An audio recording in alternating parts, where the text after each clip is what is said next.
This is Chris Mainers, licensed Florida real estate broker with my year-end 2025 residential property review, and I'm also going to make some predictions for 2026.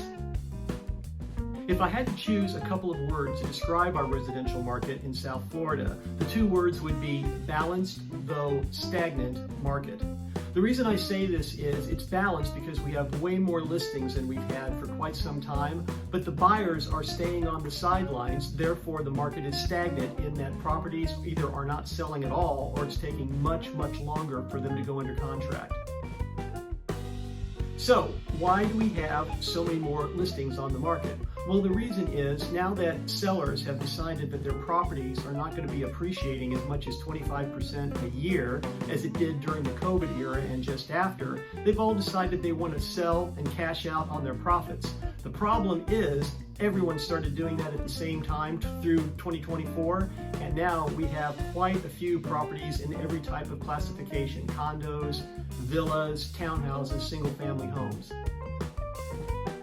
The other side of the coin is, why are buyers staying on the market? Well, there's a real affordability crisis right now. This is being caused, again, by those prices that got driven up during the COVID era. And secondly, the interest rates for people that want to buy with a mortgage have shot way up, in their opinion, because they were so low, often between 2 and 3% during the COVID era. They went up to between 6 and 7%. That's where they've been for over a year, and I think in 2026, the mortgage interest rates are going to stay between 6 and 7%. There's no outlying economic reason for them to be driven down artificially like they were during COVID.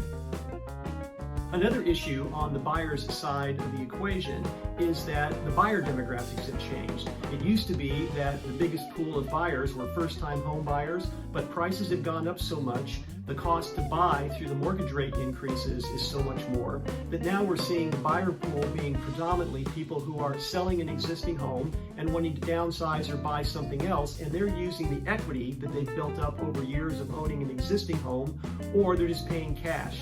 That makes the competition for first-time home buyers almost impossible to get past. Another issue from the buyer's perspective is, since they're holding back purchasing because of the reasons I've already stated, they're also continuing to rent. That makes it more lucrative for investors to go into the market and buy up homes so they can turn them into rentals. That's a competition for first-time home buyers or secondary home buyers. The net result of all this is markets are starting to cool in the South as people try to get out of the South and go back up north. And Florida right now leads the nation in a downward moving market.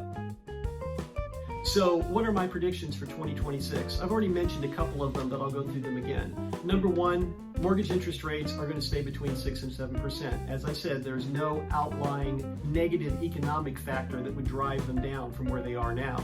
Number two, the number of listings are going to continue to go up, and the number of buyers are going to continue to stay flat, if not fall, because of everything that's going on. So that will lead to price reductions.